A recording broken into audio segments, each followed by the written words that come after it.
Shalom Bapak Ibu. Shalom. Shalom. Shalom. Haleluya. Ini aku mau minta satu nih senyuman nih, boleh kita senyum kiri kanan kita. Yang gak punya gigi harap mingkem. Sangat luar biasa. Saya itu tegang banget. Tegang, tapi kelihatan ya muka saya tegang ya. Aduh, sepanjang sejarah baru hari ini saya diundang sama gereja untuk khotbah.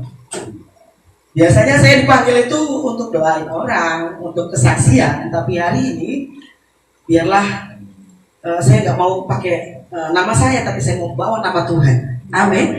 Ini saya dikasih PR sama Bapak Rohani saya banyak sekali nih. Sampai 4 lembar Bapak Ibu. Takut saya salah ngomong, salah bicara kan. Tetapi kita percaya bahwa biarlah firman Tuhan yang akan disampaikan pada siang hari ini, dan semuanya yang di tempat ini menjadi membawa berkat ya untuk kita semua nanti pulang ya, bawa berkat dari Tuhan. Ya, saya mau kasih judul khotbah saya di sini, dipanggil dan dipilih Tuhan. Ya, jadi biasanya kita ketika mendapatkan panggilan itu Bapak Ibu, pribadinya yang sangat penting pastinya kan, kita kalau dipanggil sama orang tua kita, seseorang yang sangat penting dalam kehidupan kita, ya kan, pasti rasanya tuh senang banget gitu kan, wah aku dipanggil nih gitu kan. Tapi di antara banyak dari kita yang dipanggil itu belum tentu dipilih Bapak Ibu, ya kan? Termasuknya di sini saya mau berikan firman Tuhannya di dalam Matius 4 ayatnya yang ke-18 sampai yang ke-22. Siapa yang mau bacain? Atau dibaca bersama-sama? Iya. Sudah Bapak Ibu?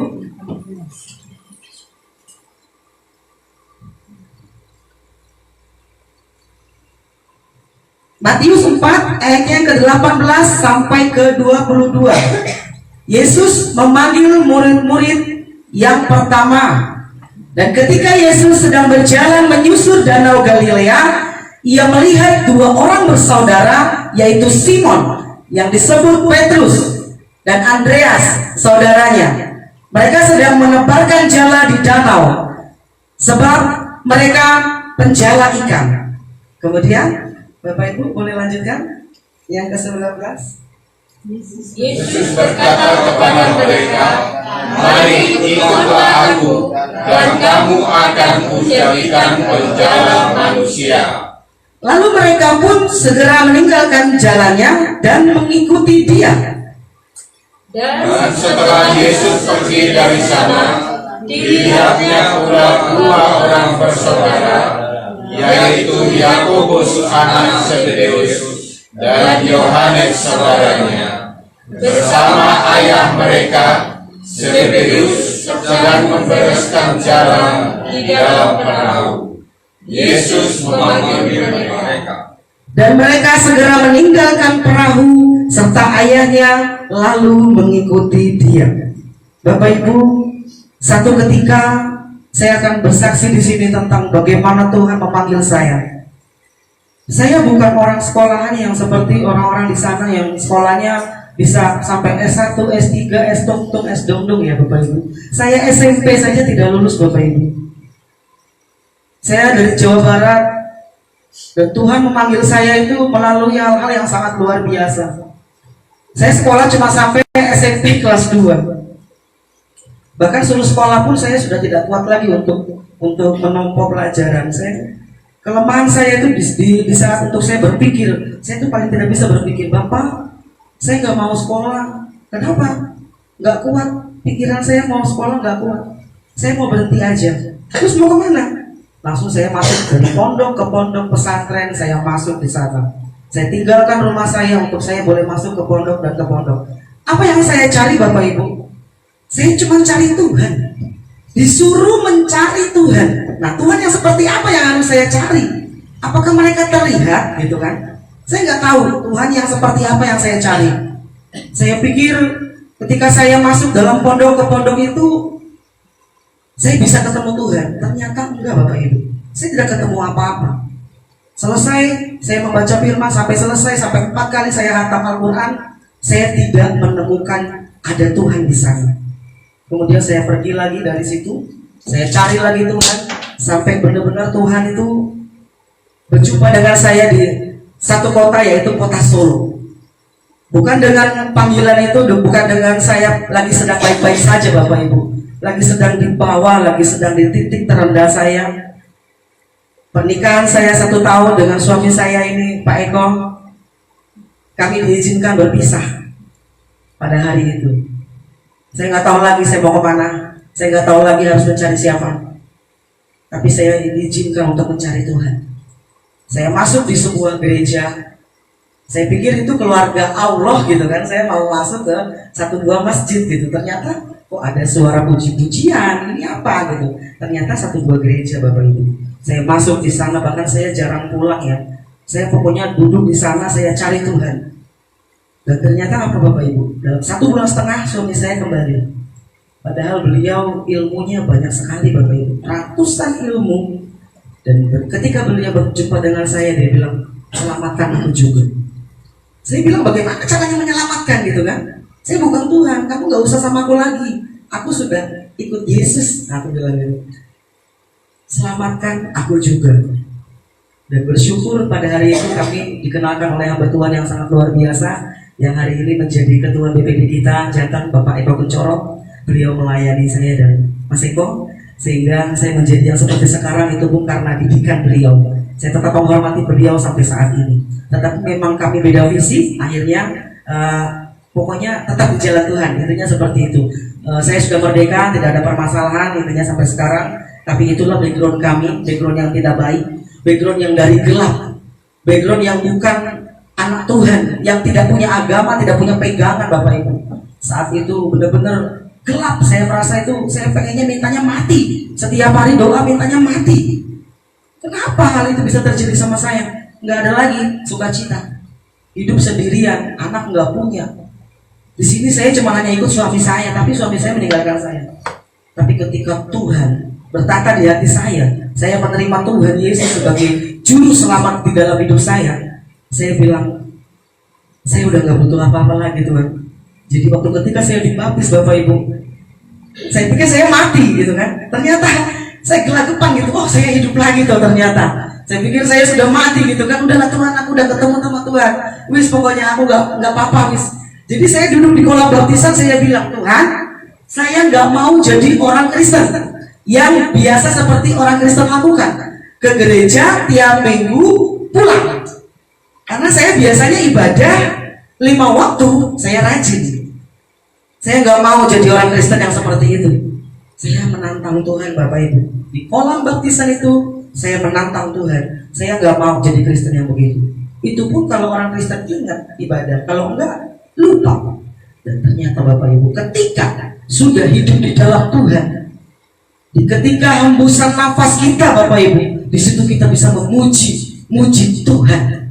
Saya sangat luar biasa bangganya punya Tuhan Yesus. Saat ini saya tidak mengganti agama orang lain. Ketika saya membawa orang itu saya bawa Yesus kepada mereka. Saya tidak mengganti agama mereka, saya tidak mengganti kepercayaan mereka, tetapi saya membawa Yesus kepada mereka.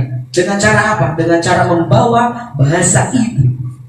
Bahasa ibu itu kalau orang Jawa ya ketemunya orang Jawa ya pakai bahasanya Jawa. Aku tetap harus belajar. Kalau ketemunya orang Sunda ya saya tetap pakai bahasa Sunda.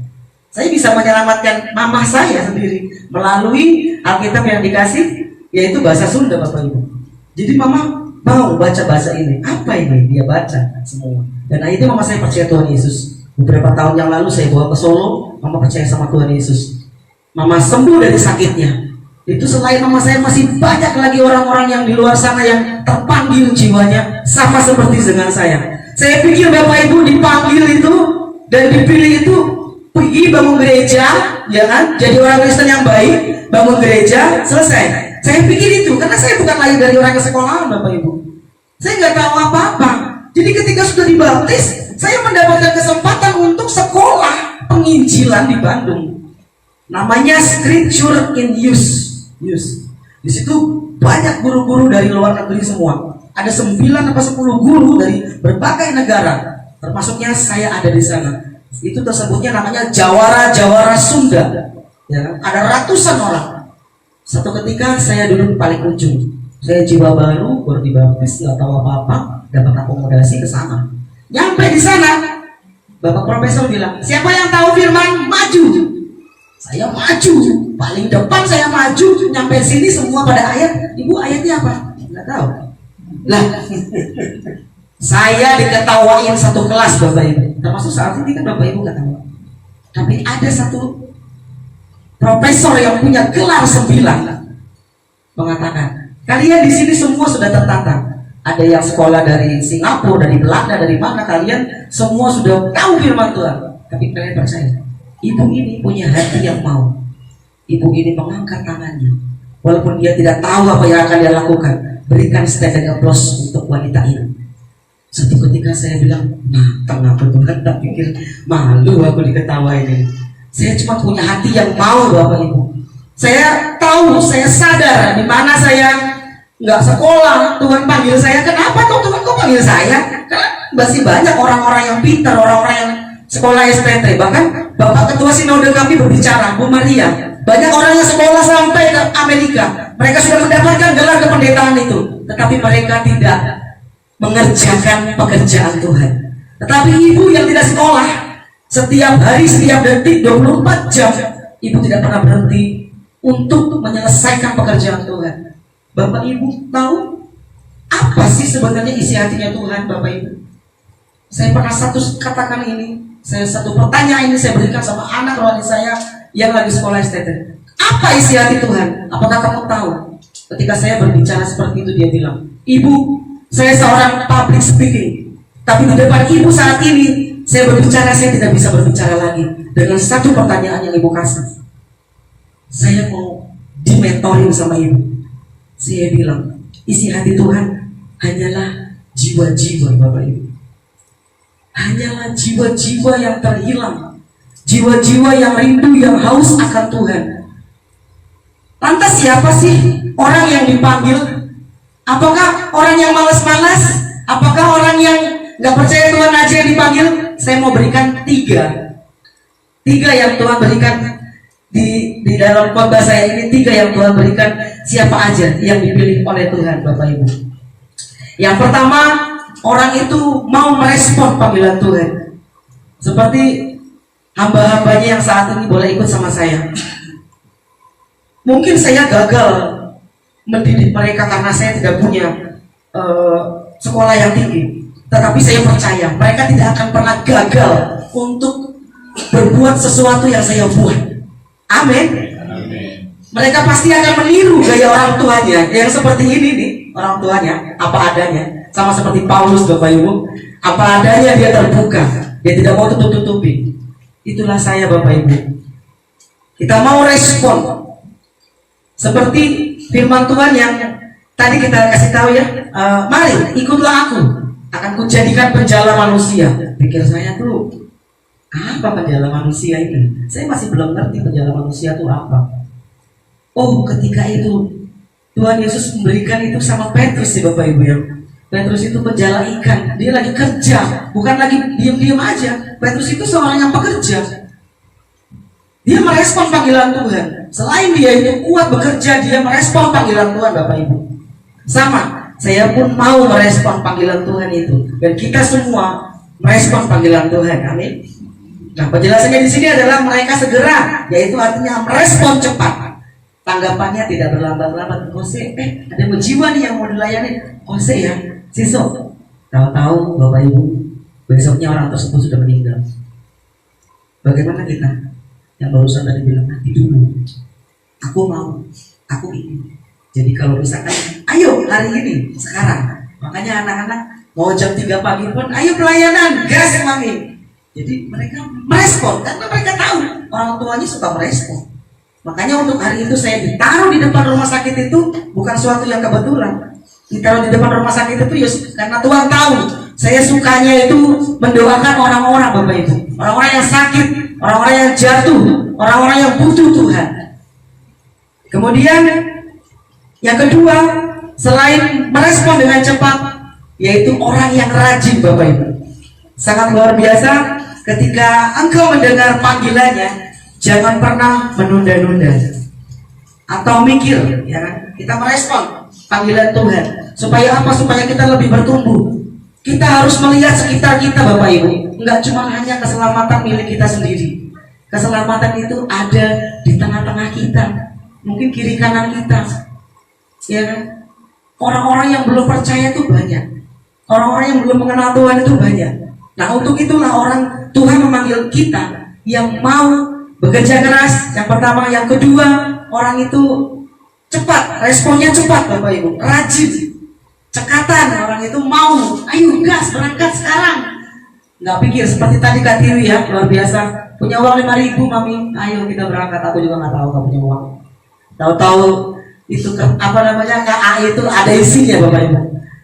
Saya nggak pernah ngisi KAI, tahu-tahu anak saya luar biasa, Mami, itu sudah ada isinya.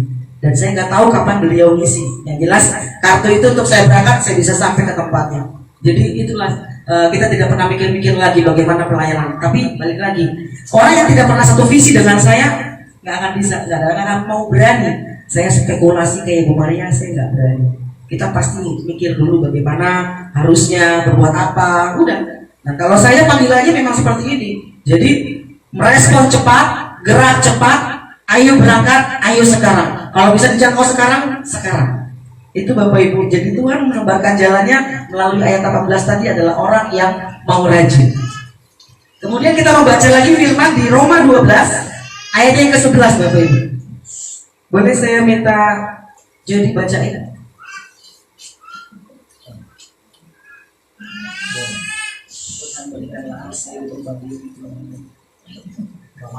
Haleluya.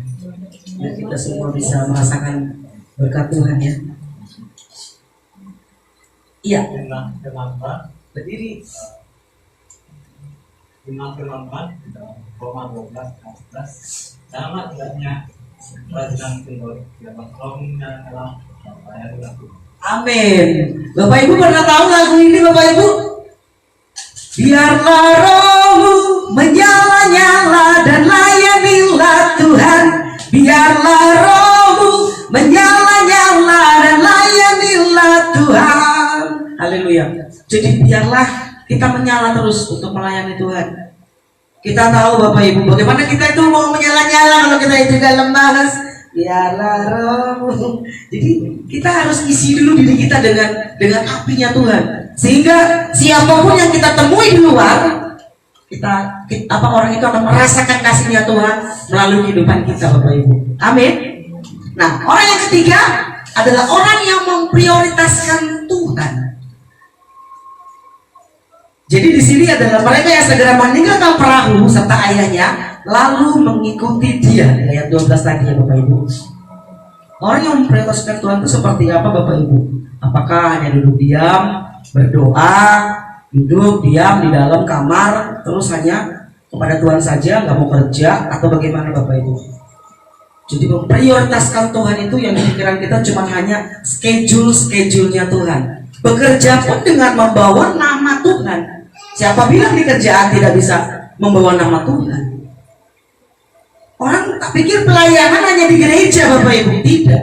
Di dalam pekerjaan, di luar juga bisa membawa nama Tuhan. Yang penting bawa nama Tuhan dimanapun kita ditempatkan Bapak Ibu. Di gereja, di pekerjaan, bahkan di luar. Sampai anak saya ini sekarang panggilannya di mana? Di sebuah bar diskotik.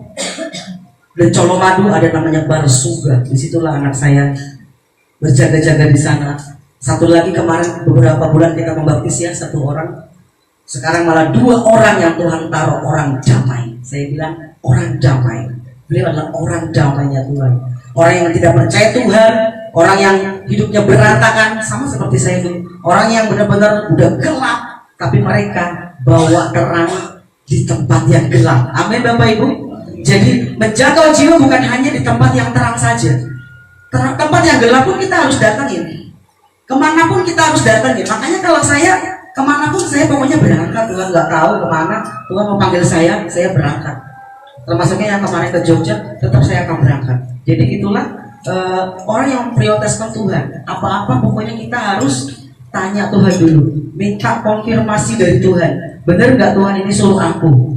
Kalau memang Tuhan suruh aku, kalau belum Tuhan suruh kita, kok aku gak dapat pelayanan? Minta Bapak Ibu, Tuhan aku mau melayani Engkau. Aku serahkan roh tubuh jiwaku untuk aku jadi berkat buat banyak orang. Bukan hanya untuk diriku saja, tapi untuk menjadi berkat bagi banyak orang. Bukan berkat itu bagi-bagi duit aja Bapak Ibu. Bukan, setelan saya aja begini, kalau mau makan itu doa dulu saya. Benar. Saya mau kemana-mana pun minta Tuhan. Saya percaya kalau Tuhan sudah pilih, Tuhan yang akan memberkati. Kalau Tuhan yang pilih, Tuhan yang akan memberkati. Entah apapun itu ceritanya. Saya sering mengalami hal-hal yang sangat luar biasa, supranatural, di luar akal pikiran saya. Karena apa? Saya cuma pengennya merespon, dan saya cuma memprioritaskan Tuhan dalam pikiran saya. Saya sudah serahkan semua kehidupan saya, jiwa raga saya, keluarga saya untuk Tuhan. Maka Tuhan gak tanggung-tanggung kasih pelayanannya. Saya pikir saya melayani harus di gereja-gereja, tidak Bapak Ibu. Yang Tuhan kasih tugasnya adalah mendatangi satu persatunya gereja Tuhan. Kalau Bapak Pendeta khotbah di 1.000 orang, 1 kali selesai mereka berkhotbah. Tapi yang saya dapat tugas dari Tuhan adalah mendatangi gerejanya Tuhan satu persatu. Orang yang sudah lama tidak kenal Tuhan, orang yang sudah lama tidak lagi ke gereja, kita bawa mereka kepada Tuhan lagi, dan bawa Yesus kepada mereka. Terkhususnya orang-orang yang belum percaya Bapak Ibu. Yang paling cepat itu kalau ketemunya orang sakit Bapak Ibu. Mau gak mau mesti terima Tuhan Yesus. Mau gak mau, kita langsung masukkan nama Yesus di telinganya. Ya Tuhan Yesus, aku menerima Engkau sebagai Tuhan dan Juru Selamat. Ya Tuhan Yesus, aku menerima Engkau sebagai Tuhan dan Juru Selamat. 3 kali saya bicara, 3 kali pun dia berbicara dalam hatinya. Dan tanpa sepengetahuan kita, dia terima Tuhan Yesus. Maka kebanyakan yang berdoa itu pasti pulang Bapak Ibu. Nggak tahu kenapa, saya sampai takut, Tuhan kenapa aku ngedoain orang aku harus meninggal. Aku pengen mereka ini kenal Tuhan lebih lagi. Cuman memang panggilannya di situ Bapak Ibu. Cuman jangan takut juga Bapak Ibu, saya nanti bentar lagi mau berdoa ya Bapak Ibu ya. Jangan takut meninggal ya Ibu. Ya Bapak ya. Ya, jadi seperti itu Bapak Ibu. Panggilan kita ini adalah yang keempat, orang yang rukun dan pembawa damai. Yang saya barusan bilang bahwa kita semua ini adalah orang-orang damainya Tuhan. Yang tadinya kita udah benar-benar berantakan hancur, ketika kita hidup di dalam Tuhan, kita menjadi orang damainya Tuhan dan mau hidup berdamai dengan Tuhan. Amin Bapak Ibu. Amin. Ini yang terakhir mungkin ya. Saya gak mau lama-lama, saya gemeteran ini Bapak Ibu. Benar. Jadi aplikasi kita ini apa Bapak Ibu? Kita harus menjadi pribadi yang lebih lagi di dalam Tuhan. Kehadiran kita supaya diharapkan di tengah-tengah orang yang belum kenal Tuhan itu seperti apa? Kita harus membuat mereka nyaman dulu. Jangan menghakimi mereka. Misalkan mereka orang mabuk, ya kita jangan menghakimi. Bukan juga kita harus ikut mabuk, tidak. Ya udah, buat nyaman dulu dia. Kemudian kita masukkan firman Tuhan. Nggak usah pakai Mazmur berapa, nggak usah. Jadi hati yang gembira obat yang manjur. Seperti saya tulis di warung saya, hati yang gembira obat yang manjur. Mereka lagi sakit, mereka melihat firman itu. Saya pikir saya terlalu jauh Bapak Ibu kalau bawa orang ke gereja. Dan terlalu jauh saya membawa orang suruh membuka Alkitab. Tapi bagaimana Bapak Ibu di luar sana menjadi Injil terbukanya Tuhan. Amin. Orang bisa melihat ada Yesus di dalam diri kita. Dan orang bisa merasakan kasihnya Allah melalui pelayanan kita. Bukan cuma hanya, hai kerajaan Allah sudah dekat, bertobat, disamprok sendal Bapak Ibu. Gak bisa. Hati-hati, jangan terlalu banyak berbicara tentang firman di luar sana yang orang itu benar-benar riskan gitu kan. Bisa kita sama aja menyerahkan nyawa kita sama mereka. Liciklah seperti ular, tuluslah seperti merpati. Jadi orang yang dipanggil Tuhan banyak Bapak Ibu, tapi orang yang dipilih Tuhan tidak semua orang dipilih Tuhan. Dan saya percaya orang yang ada di tempat ini semuanya Bapak Ibu yang luar biasa adalah orang yang dipilih dan orang yang diberkati oleh Tuhan. Amin. Hanya itu Bapak Ibu kesaksian dari saya dan firman yang saya berikan. Kiranya menjadi berkat bagi semua kita. Saya pamit undur diri. Tuhan Yesus memberkati.